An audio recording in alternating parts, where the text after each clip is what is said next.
Paris, quoi. Non. Ah bon. Parce que sans ça, j'en trouve une douzaine à la place. Oh oui. Appel du 18 juin 1940. Les chefs qui, depuis de nombreuses années, sont à la tête des armées françaises ont formé un gouvernement. Ce gouvernement, alléguant la défaite de nos armées, s'est mis en rapport avec l'ennemi pour cesser le combat. Certes, nous avons été, nous sommes submergés par la force mécanique terrestre et aérienne de l'ennemi. Infiniment plus que leur nombre, ce sont les chars, les avions, la tactique des Allemands qui nous font reculer. Ce sont les chars, les avions, la tactique des Allemands qui ont surpris nos chefs au point de les amener là où ils en sont aujourd'hui. Mais le dernier mot est-il dit? L'espérance doit-elle disparaître? La défaite est-elle définitive? Non. Croyez-moi, moi qui vous parle en connaissance de cause et vous dis que rien n'est perdu pour la France, les mêmes moyens qui nous ont vaincus peuvent faire venir un jour la victoire. Car la France n'est pas seule.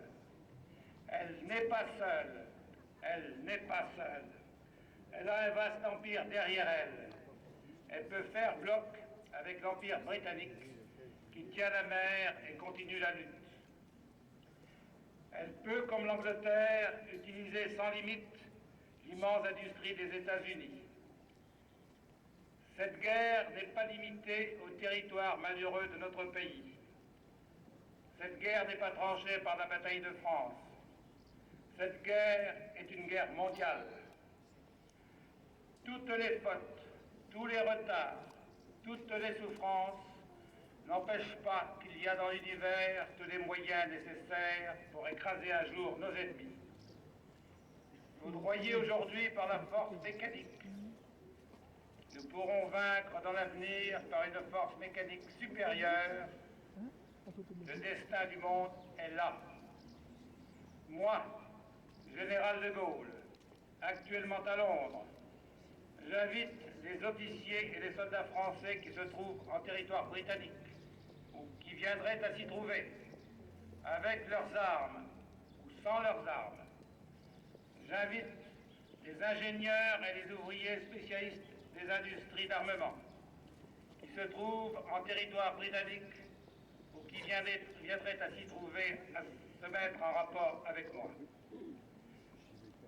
Quoi qu'il arrive, la flamme de la résistance française ne doit pas s'éteindre et ne s'éteindra pas. Demain, comme aujourd'hui, je parlerai à la radio de Londres. Et de surcroît, vice-président national des Français libres, vous l'avez deviné, je veux dire Jean Moulin. Marin, pardon.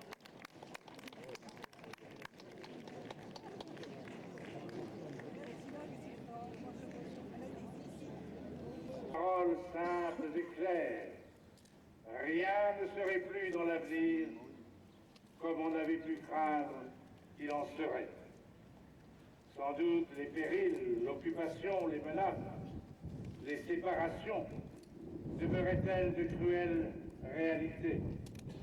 Mais à travers les ténèbres d'une nuit de tempête qu'avaient toujours les Français, pour peu qu'ils fussent résolus à tenir tête, la même voix avait aussitôt lancé le mot d'ordre capital. Quoi qu'il arrive, la flamme de la résistance française ne doit pas s'éteindre et ne s'éteindra pas. De cet appel surprenant dans son apparition comme dans ses effets immédiats ou à terme. Tel est l'essentiel d'un souvenir patriotique, d'un événement presque sans matérialité et qui cependant a un rôle capital dans cette circonstance. Tout n'est pas dit quand on l'a jamais cet appel à contre-courant, provoquant, paradoxal, n'aurait pu produire les effets qu'il a eus s'il n'avait pas été l'expression, malgré tout, et au-delà de tout, de la volonté des délégations. Le temps, comme l'a dit un jour Malraux, qui s'adressait à Chartres, première étape du martyre de Jean Moulin, aux femmes déportées de la Résistance, le temps de ce qu'il fallait de la France pour pouvoir parler au monde, et que la vertu était la seule vertu cardinale. Cinquantenaire de l'appel du 18 juin, cinquantenaire de l'apparition de la Résistance, cinquantenaire de la création de la France libre qui, le temps venu, deviendrait la France combattante. Ces jours-ci, c'est dans la France entière, aux 4 points cardinaux du vieux pays, que se célèbrent les noces d'or de la Résistance et de l'honneur national. Pensons à tous ceux à qui nous le devons. À 11 heures, le 18 juin 1990, à Notre-Dame de Paris, en présence des représentants de tous les cultes auxquels appartenaient les Français libres qui relevaient d'une confession, et dans le respect égal de tous les autres, une prière unanime s'élèvera. Elle dira que tous les morts de la France libre, tombés pour la patrie et pour la liberté de tous les hommes, connaissent la paix éternelle dans la lumière des justes. Quelques heures plus tard, le président de la République française, sous l'arc de triomphe, dévoilera la plaque de bronze où est gravée l'appel, lancé en notre nom par Charles de Gaulle à Londres, le 18 juin 1940.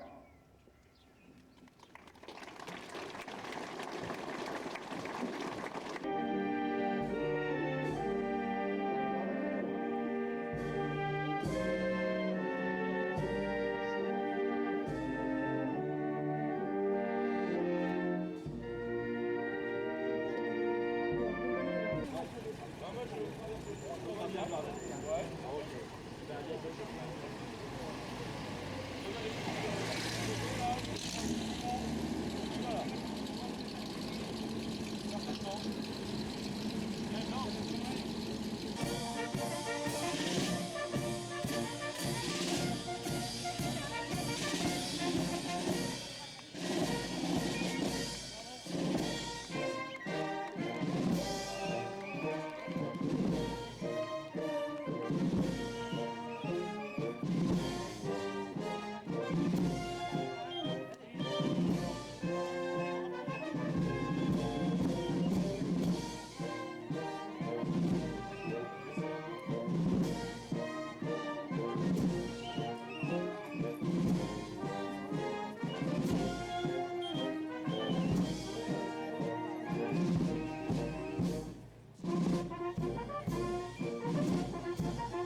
Radio de Jean Moulin, n'ayant pu être parmi nous aujourd'hui, s'en excuse. En 83, il nous avait fait l'insigne honneur d'être là. Mais aujourd'hui, n'étant pas là, il a chargé Alexis Le Gall, un ancien de la première DFL, de vous lire quelques mots.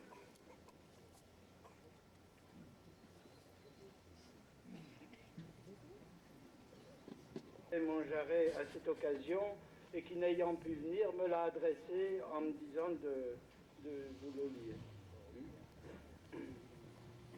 C'est avec joie que j'ai répondu à l'invitation de mes amis finistériens de venir vous dire ici quelques mots. Je les en remercie bien vivement et j'ajoute combien je ressens profondément l'honneur qui m'est fait. Me retrouver à Châteaulin est pour moi une émotion en même temps qu'une joie, car votre ville est demeurée si fidèle au souvenir de Jean Moulin. C'est sans doute ce qui lui vaut le privilège d'être aujourd'hui le lieu de rassemblement du Finistère des Français libres et des résistants. Il s'y retrouve dans une communion et une fraternité qui dépassent singulièrement la rencontre du simple souvenir. Nous sommes en effet ici pour commémorer le 18 juin 40, une grande date pour la France. Les flambeaux qui sont là et la qualité de ceux qui les accompagnent suffirait pour en témoigner. Ce jour-là, 18 juin 1940, commencé dans le deuil d'un armistice sollicité la veille, allait se terminer par un appel à l'espérance lancé à 18h sur la radio de Londres, la BBC, que personne n'écoutait encore. Et pourtant, une poignée de jeunes gens, dont plusieurs sont ici parmi nous, allaient trouver des embarcations, souvent de foi de fortune, pour répondre à cette voix de l'espérance qu'ils n'avaient même pas entendue. Mais ils partaient se battre, parce qu'ils avaient au plus profond d'eux-mêmes ce même amour de la France qui habitait celui-là qui, de Londres, appelait à la continuation du combat. Voilà pourquoi il y a eu la France libre. Voilà pourquoi le général de Gaulle, tout seul le 18 juin, s'est trouvé moins seul, parce qu'une poignée de volontaires, en devançant des milliers d'autres, l'ont rejoint spontanément pour effectuer sous sa conduite le parcours de l'honneur. Un parcours qui allait durer 5 ans, un parcours parfois glorieux, mais le plus souvent douloureux, et qui reste marqué de beaucoup de larmes. Un parcours rougi du sang de tant et tant des nôtres, resté au fond des mers, dans les sables du désert, contre les murs des exécutions, ou dans la pourriture des camps de la mort, mais un parcours qui finalement a permis à la France de prendre place à la table de l'armistice, mais en vainqueur cette fois. Et c'est à vous, mes camarades FFL, à vous, mes camarades résistants, que je veux maintenant plus spécialement m'adresser. Nous sommes sur le deuxième versant de notre vie. Mais si nous approchons de l'échéance, nous devons quand même conserver l'espérance, car il y a l'héritage à transmettre. Il y a ce que nous voulons continuer à être quand nous ne serons plus là, la foule ô combien sympathique de ces jeunes garçons et de ces jeunes filles réunis ce matin démontre à l'évidence que la flamme n'est pas morte. Ils ont trouvé les uns et les autres le temps d'étudier, d'interroger, d'écouter pour réaliser ces travaux d'histoire, d'une histoire récente certes, mais dont ils ont compris l'importance. L'an prochain et les années qui suivront, d'autres élèves se pencheront encore sur les thèmes qui leur seront soumis. C'est à nous de les aider, c'est à nous d'aller leur apporter notre témoignage, non pas pour étaler ce que nous avons fait, mais pour leur dire tout simplement cette merveilleuse page d'histoire dont nous avons été les témoins et un peu aussi les acteurs. Il est de notre devoir de transmettre à nos jeunes gens un peu de cet enthousiasme qui nous a poussés à rejoindre le général de Gaulle et à le suivre dans les rudes chemins où il nous a conduits. C'est à cette condition, et à cette condition seulement, que la flamme... Jean Olivier est le président du prix de la déportation et de la résistance. Et il a 13 ans